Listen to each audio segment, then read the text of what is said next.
partner. Listen. Don't mistake a great sex partner for a great life partner just because the sex is good. That doesn't automatically mean he's the one. Shelley R. Warren, October Listen 21st, to this shit. 2019. Telling you, I couldn't wrote better myself. PM EST. Share on Facebook. Share on Twitter. Share this via shit. Email, She get it share done. on Tumblr. Save to Pinterest. Share on WhatsApp. When I turned 45 this past summer, I wrote an article about what I would have told my 25-year-old self. While I did touch on a few relationship points, I think, in hindsight, that the reason why I left this one out is because it really does deserve a write-up of its own. The reason why I say that is because, when I look back on some of the greatest sex that also turned out to be some of the most profound faux pas that I've ever experienced in my entire life, it was because of the title of this piece right here. If there is one thing that I admire about people who wait until marriage before doing the do, it's the fact that they made a formal long-term commitment before giving it up, on their wedding night. They don't have to wonder if the feelings are real or if the person they just had sex with will be there the next morning, or even 20 years later, God willing. When it comes to all of the intensity and closeness that transpires, there's no need to try and figure out what part is physical and what part is emotional, what part they need to question and what part they can fully trust in. It doesn't matter. The love is there, the connection is solidified, great sex and a great life partner, again, God willing, are able to go hand in hand. Sometimes. But what if you see sex differently from those who choose to wait until they're idos? Is there some sort of automatic way to keep from confusing good sex with a great relationship? I'm not sure if there is a ton of scientific data on that, but Gerald, what I can share with you is a few things that life certainly taught me on this particular topic. Ponder what draws you to him outside of his performance. Media2jiffy.com. My first sex partner was my first love. We were both young and didn't have a clue what we were doing.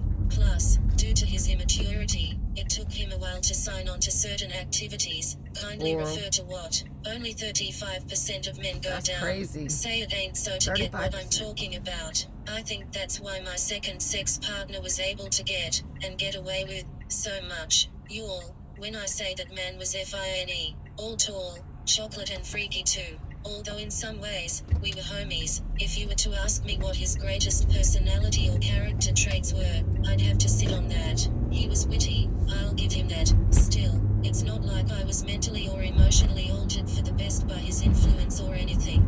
That doesn't mean that I didn't think that I was at the time. Shoot, any man you lust who is more than willing to do stuff to you that your first love wouldn't until years later, is someone who tends to give you all of the feels that make you think there is something real. But trust me, if you can't really think of too many redeeming qualities other than how he puts it down, that is your first red flag that there might not be much there other than orgasmic aftershocks masking themselves as genuine emotional attachment. Remember, intimacy and attraction aren't synonymous. Media2jiffy.com. If you take out a moment to at least skim the article The Signs of a Truly Intimate Relationship, you'll notice that sex isn't mentioned once. Affection is, but you can be affectionate with someone without any type of sexual activity transpiring. The reason why this is worth noting is because some people make the grave mistake of thinking that just because someone gives their stomach butterflies that it's automatically the beginning stages of intimacy. No. Just about every time that I see Kofi Siriboe in a pastel hue or Thomas Q. Jones in just about anything, my heart skips a beat. But I don't know them from Adam and they don't know me either.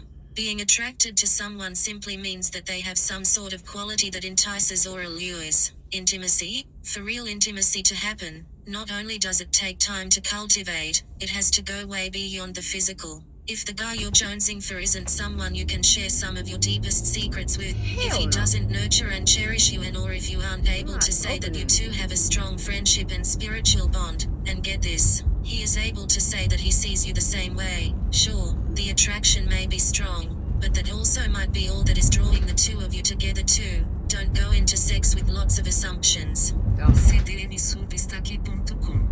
Kev on stage has a relatively new segment called Dear Kev that is comedy. He sits in one of his church suits, puts on a pair of glasses, even though he doesn't need them, reads questions and gives some of the worst TMI advice around. Oh, but as they say, the clock is right twice a day. In one of his latest offerings, Kev said, when you see things through rose-colored glasses, red flags simply look like flags.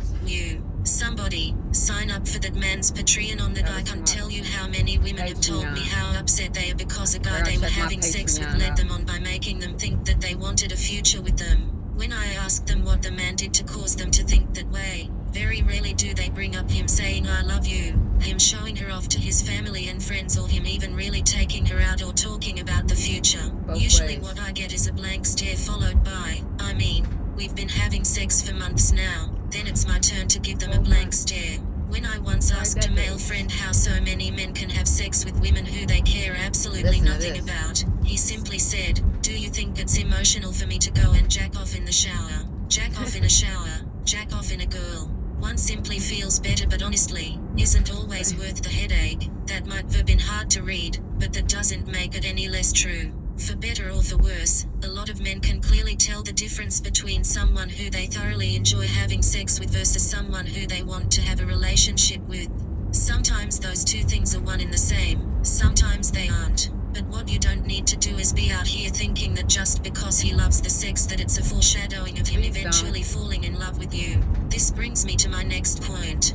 Know the difference between good to you and good for you. Thumbskficket.com. There's a guy who I once had a crush on who said something to me that took me a minute to really understand, when he told me that he dug me in a lot of ways, but he didn't want to take it there. His reason was, I want to be good for you, not to you. Translation: if we have sex, it would probably be off the chain, but if I can't promise you more than that, it could end up hurting you in the long run. To me, that's just not worth it.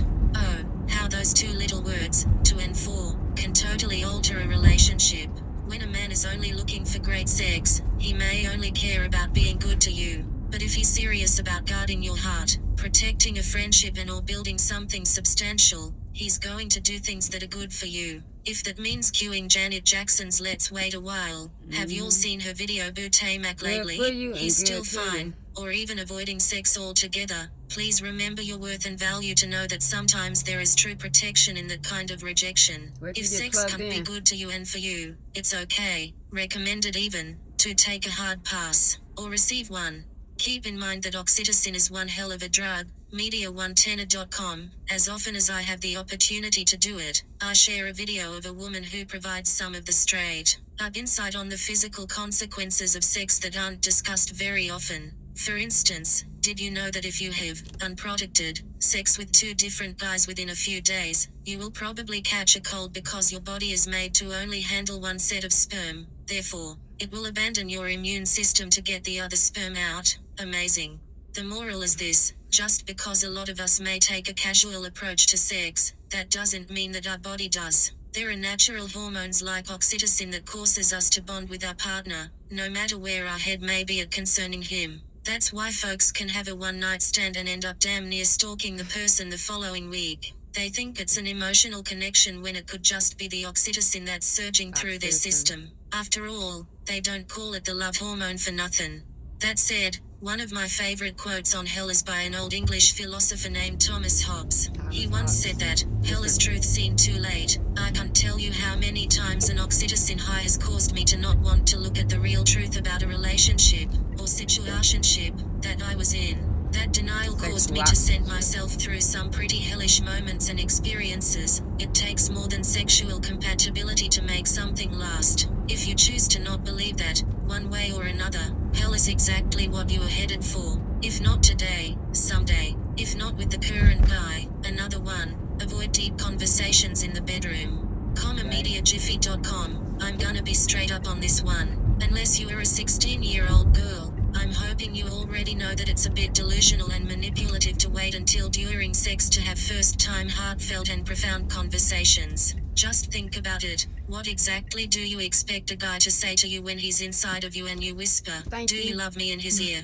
If he doesn't and he decides to be honest with you about that, how do you expect the rest of that particular experience to go? Hence the article, How Much Can You Trust I Love You During Sex? I'm not saying that the bedroom is an off-limits space for verbal affirmations or emotional conversations. What I am saying is if there is something that you genuinely want to know, you should probably do it before or after sex, and not right before or right after either. Remember in the movie A Thin Line Before Love and Hate when Darnell, played by Martin Lawrence, talked about getting some head that was so good that he said, "I love you" right in the midst of ejaculating? What he meant was I love it, not her, clearly because he passed her off to one of his homies for a discount on a shirt. Knowing the difference is a total game changer. It's a potential lifesaver too. Pay attention to how he treats you when you aren't hooking up. MediaJiffy.com. Back when I wrote the article 5 things that are okay to require on a first date, some people found required to be too harsh of a word. When you think that time is something that you can never get back, I don't. Yes, men are grown. Yes, none of us can make them be chivalrous or honest when it comes to the answers to our questions that they give. But, at the same time, for every action, there is most certainly a reaction. If a guy doesn't meet our requirements, we are fully within our rights to not see him again. Same thing goes for what we require before any nookie goes down. If you really want to know if you run the risk of mistaking a great sex partner for a great life partner, reflect on how he treats you whenever you're not naked or when he's not trying to get you naked. Does he take you out on dates, ones that are outside of both of you guys' homes? Is he affectionate with you even without the need for sex? Does he call you during business rather than booty call hours? If a guy is trying to cultivate an actual relationship, he's going to act like there is more to what the two of you have than the physical. He will initiate and be intentional about spending non-bedroom related quality time as well. If you can't honestly say that this is what's transpiring, right? Whether you want to admit to yourself what's up or not, I've got a feeling that you know. Now what?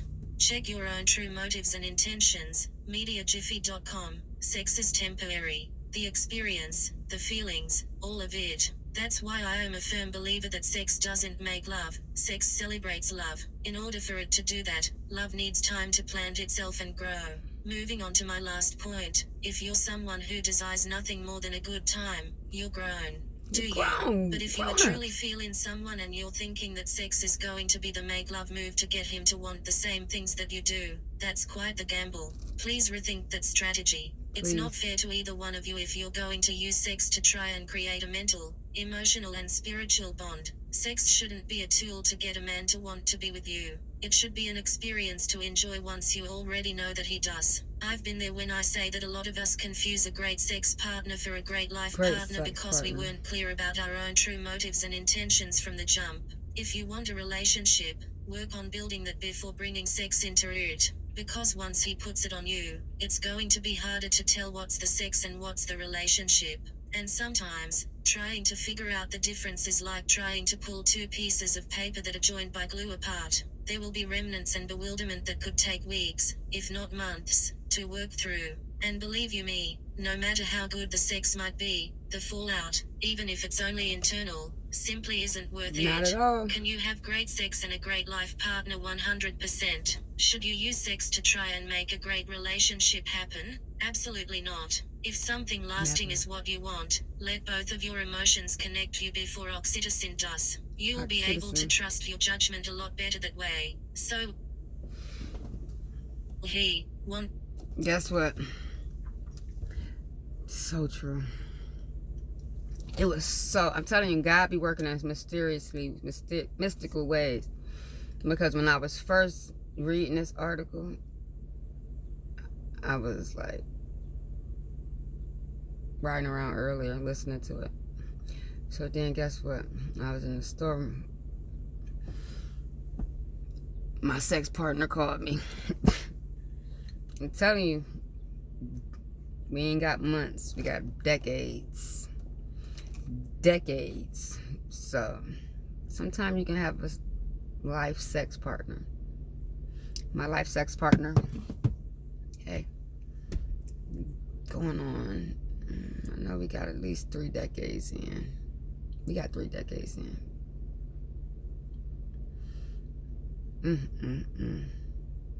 And I'm not complaining. And I'm going to keep on being happy because I'm a grown up. And I want to fuck when I want to. And he knows if he's not there, my great sex partner, I'm going to my other person. So that's why he steps up. And it's still in the team. She get it done. She get it done media group. Hey, we about to go into Marks now. Let's see. Marks. And we out. 15 minutes of fame.